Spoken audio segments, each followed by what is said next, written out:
بھارت کا کرکٹ میں منمانی کا خواب چکنا چور، محسن نقوی نے جو کہا کر دکھایا۔ ایشیا کرکٹ کپ بھارت سے متحدہ عرب امارات منتقل، ایونٹ کے میچ 9 سے 28 ستمبر تک ہوں گے۔ پاکستان اور بھارت کا ٹاکرا 14 ستمبر کو ہوگا۔ پاکستان، بھارت، UAE اور عمان گروپ اے میں شامل، بنگلہ دیش، سری لنکا، افغانستان اور ہانگ کانگ گروپ بی میں شامل۔ صدر Asian cricket council Mohsin Naqvi نے شیڈول کا اعلان کر دیا۔ پہلا میچ 9 ستمبر کو ہانگ کانگ اور افغانستان میں کھیلا جائے گا۔ ایونٹ کا فائنل 28 ستمبر کو ہوگا۔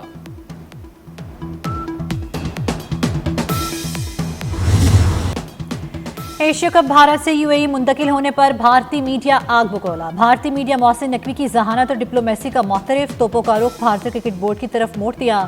محسن نقوی نے جیسے ہی ایشیا کپ کے شیڈول کا اعلان کیا، بھارت میں صف ماتم مچ گئی۔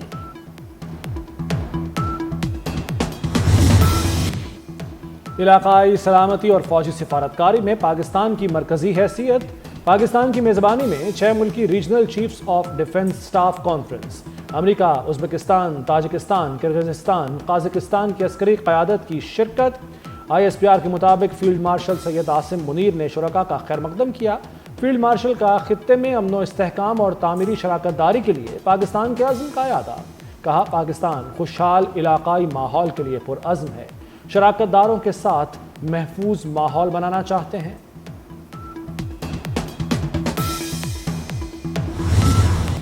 کمانڈر امریکی سینٹ کانگ کو نشان امتیاز ملٹری دیا گیا۔ اعزاز دینے کی پروکار تقریب ایوان صدر میں ہوئی۔ صدر آصف علی زرداری نے جنرل کوریلا کو اعزاز سے نوازا۔ اعزاز خطے میں امن، دفاعی تعاون اور انسداد دہشت گردی میں خدمات پر دیا گیا۔ فتنہ الہندوستان کے دہشت گردوں کا انجام عبرتناک موت ہے۔ بھارتی سپانسرڈ دہشت گردوں اور ان کے سہولت کاروں کو چھپنے کی جگہ نہیں ملے گی۔ وزیر داخلہ محسن نقوی کا دہشت گردی کے خاتمے کا عزم۔ محسن نقوی کی وزیر اعلیٰ بلوچستان سرفراز بگٹی سے ملاقات۔ فتنہ الہندوستان کے دہشت گردوں کی سرکوبی کے اقدامات پر تبادلہ خیال۔ وزیر داخلہ کی زیر صدارت امن و امان سے متعلق خصوصی اجلاس۔ سرفراز بگٹی نے سیکیورٹی اقدامات پر بریفنگ دی۔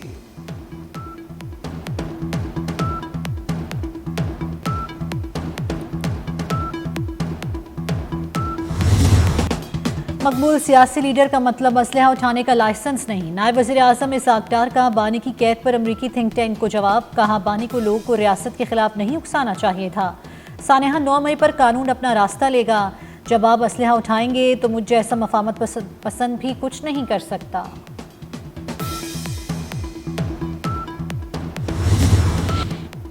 ڈاکٹر عافیہ صدیقی کیس کے حوالے کو سیاق و سباق سے ہٹ کر لیا جا رہا ہے۔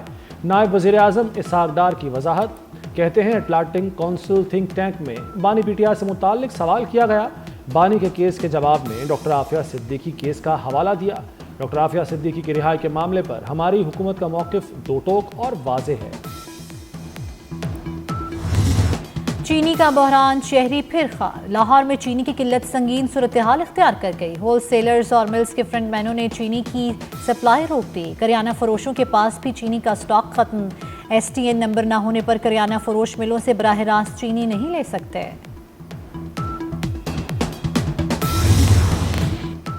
ترسیلات زر ملک بھیجنے کی سہولت اسکیم جاری رہے گی۔ وزیر اعظم شہباز شریف کی وزارت خزانہ کو اسکیم کے لیے فنڈ جاری کرنے کی ہدایت۔ کہتے ہیں، اوورسیز پاکستانی ہماری طاقت اور قیمتی اثاثہ ہیں۔ ان کی محنت کی کمائی ملک کی ترقی میں کردار ادا کرتی ہے۔ وزیر اعظم نے FBR میں جدید اور عالمی معیار کے ڈیجیٹل ایکو سسٹم بنانے کی بھی منظوری دے دی۔ عالمی شہرت یافتہ ماہرین کی خدمات لینے کی ہدایت۔ کہا، ڈیٹا کو ایک ہی سسٹم سے منسلک کیا جائے، نظام ایسا ہو کہ مؤثر ڈیجیٹل نگرانی ہو سکے۔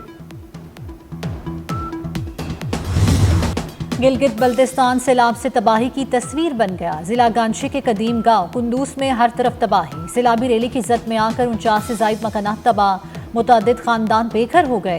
فیری میڈوز میں پھنسے کچھ سیاحوں کو بذریعہ ہیلی کاپٹر ریسکیو کر لیا گیا۔ چلاس میں تھور مینار کے مقام پر لینڈ سلائیڈنگ، شاہراہ بابوسر پر 9 چھوٹے گاؤں تباہ ہو گئے۔ تھور مینار کے مقام پر شاہراہ ریشم بحال کر دی گئی۔ لاپتہ سیاحوں کی تلاش کے لیے آپریشن جاری۔ چلاس، کردو، استور، دیامیر دیر میں موسلادھار بارش۔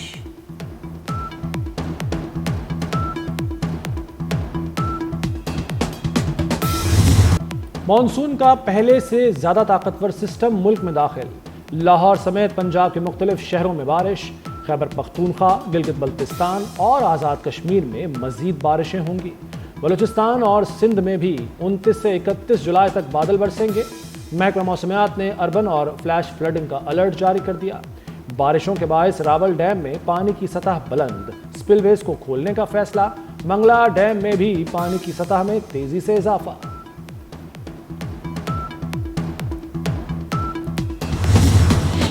مانسون بارش اور گلیشیئرز پگھلنے سے دریاؤں اور ندی نالوں کے بہاؤ میں اضافہ۔ دریائے سندھ میں تربیلا، کالا باغ اور چشمہ کے مقام پر نچلے درجے کا سیلاب۔ تونسا کے مقام پر درمیانے درجے کی سیلابی صورتحال۔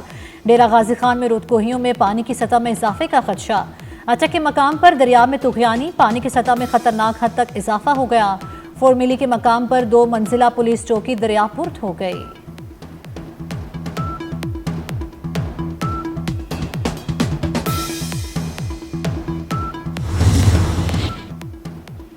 سینئر وزیر پنجاب مریم اورنگزیب کا حافظ آباد کا دورہ۔ پنڈی بھٹیا میں سیلاب سے متاثرہ علاقوں میں نقصانات کا جائزہ۔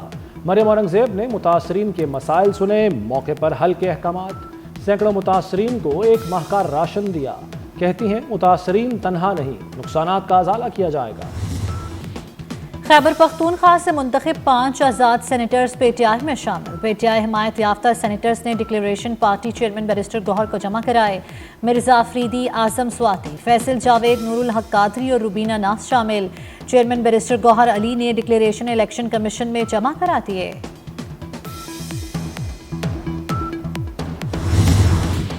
اسحاق ڈار اور مارکو روبیو کی ملاقات مثبت رہی۔ ایران سے ثالثی پر پاکستان کے کردار کی تعریف کی گئی۔ ترجمان امریکی محکمہ خارجہ ٹیمی بروس کی پریس بریفنگ۔ کہا دونوں رہنماؤں نے معدنیات اور کان کنی کے شعبے میں تعاون پر بھی گفتگو کی۔ مارکو روبیو نے 2 طرفہ تجارتی تعلقات کو وسعت دینے کی ضرورت پر زور دیا۔ ملاقات میں دہشت گردی، بالخصوص داعش کے خلاف تعاون کو مزید مؤثر بنانے پر بھی اتفاق ہوا۔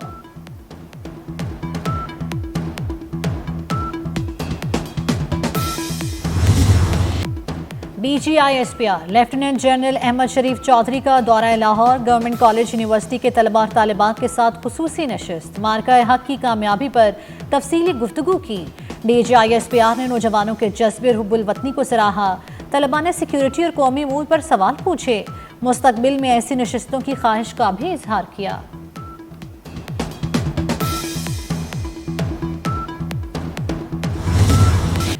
سی سی ڈی کے لاہور میں مبینہ مقابلے، 2 گرفتار ملزم ہلاک۔ مبینہ مقابلے اقبال ٹاؤن اور سول لائن میں ہوئے۔ سی سی ڈی کے مطابق ملزمان کو نشاندہی کے لیے لے جا رہے تھے۔ ملزمان کو چھڑانے کے لیے ساتھیوں نے فائرنگ کی۔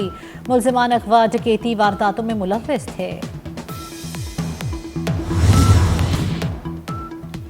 راولپنڈی میں جرگے کے حکم پر شادی شدہ لڑکی کا قتل۔ عدالت کا قبر کشائی 28 جولائی کو کرانے کا حکم۔ M S D H Q اسپتال کو میڈیکل بورڈ تشکیل دینے اور ٹی ایم اے افسران کو قبر کشائی کے لیے انتظامات کرنے کا حکم۔ مجسٹریٹ کی موجودگی میں مقتولہ سدرا کا پوسٹ مارٹم کیا جائے گا۔ قتل کے بعد قبر کے نشانات تک مٹا دیے گئے تھے۔ وزیر اعلیٰ پنجاب مریم نواز کی زیر صدارت خصوصی اجلاس۔ 1200 دیہات کو مثالی گاؤں بنانے کے پروجیکٹ کا جائزہ۔ مثالی گاؤں میں پختہ گلیاں، سڑکوں کی بحالی، چلڈرن پارک، شجرکاری بھی ہوگی۔ مثالی گاؤں میں گھروں پر نمبر لگائے جائیں گے اور سائن بورڈ بھی نصب ہوں گے۔ صدر مملکت آصف علی زرداری 70 برس کے ہو گئے۔ ملک بھر میں پاکستان پیپلز پارٹی کے زیر اہتمام تقریبات، سالگرہ کے کیک کاٹے گئے۔ سینئر رہنما فیصل میر کی جانب سے فلیٹیز ہوٹل میں تقریب۔ گورنر پنجاب سلیم حیدر اور راجہ پرویز اشرف کی شرکت۔ وزیر داخلہ محسن نقوی کی بھی آصف زرداری کو سالگرہ کی مبارکباد۔ کہا اللہ تعالیٰ صدر مملکت کو پاکستان کی خدمت کے لیے مزید قوت عطا فرمائے۔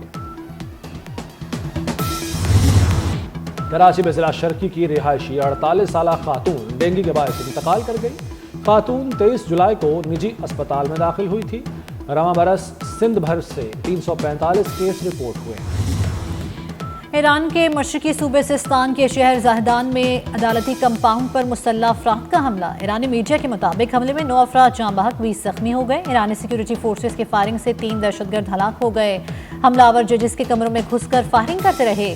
مسلح گروہ حبش کے حملے کی ذمہ داری قبول کر لی۔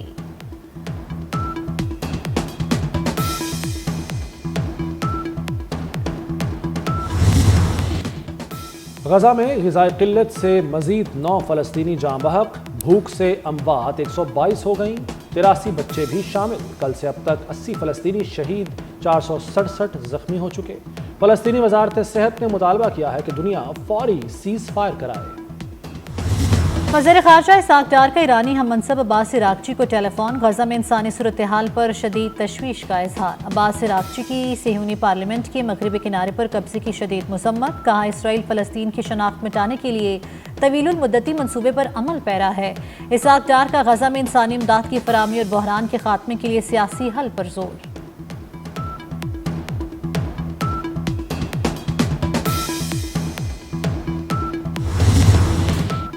برطانیہ کی 9 سیاسی جماعتوں کے 221 ارکان پارلیمنٹ اور درجنوں سابق سفارتکاروں کا فلسطین کو تسلیم کرنے کا مطالبہ۔ وزیر اعظم کیئر سٹارمر کو خط لکھ دیا۔ خط لکھنے والے اراکین کی قیادت لیبر پارٹی کی رکن سارا چیمپئن کر رہی ہیں۔ برطانوی وزیر اعظم پر فلسطین کو بطور ریاست تسلیم کرنے کے لیے دباؤ بڑھ گیا۔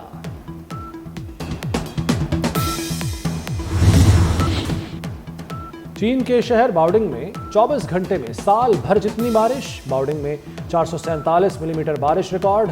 چینی محکمہ موسمیات کے مطابق بارش کی سالانہ اوسط 500 ملی میٹر ہے۔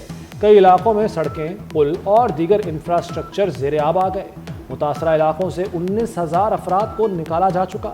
امریکی ریاست شکاگو میں شدید بارشوں کے باعث بڑے پیمانے پر سیلاب آ گیا۔ انتظامیہ نے سیلاب کی وارننگ جاری کر دی۔